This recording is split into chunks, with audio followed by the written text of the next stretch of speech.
નમસ્કાર મિત્રો, કિયાન એજ્યુકેશનમાં આપ સૌનું હાર્દિક સ્વાગત કરું છું.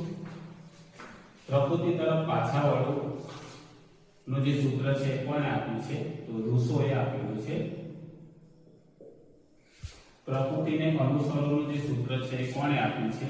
તો કોમેનિયસ.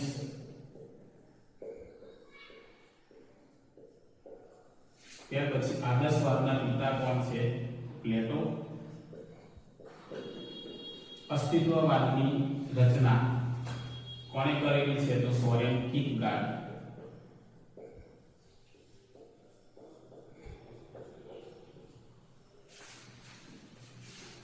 નમસ્કાર મિત્રો, કિયાન એજ્યુકેશનમાં આપ સૌનું હાર્દિક સ્વાગત કરું છું.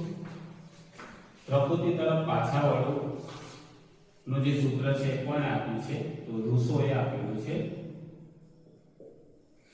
પ્રકૃતિને અનુસરવાનું જે સૂત્ર છે કોણે આપ્યું છે? તો કોમેનિયસ.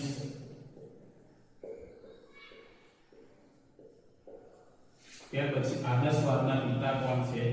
પ્લેટો.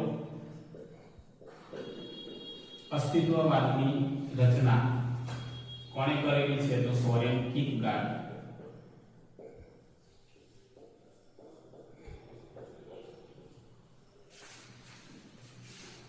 નમસ્કાર મિત્રો, કિયાન એજ્યુકેશનમાં આપ સૌનું હાર્દિક સ્વાગત કરું છું.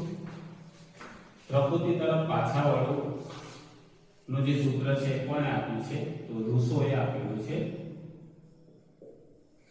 પ્રકૃતિને અનુસરવાનું જે સૂત્ર છે કોણે આપ્યું છે? તો કોમેનિયસ.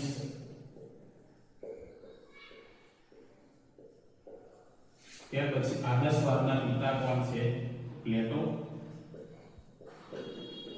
અસ્તિત્વવાદની રચના કોણે કરેલી છે? તો સોરેન કીરકેગાર્ડ.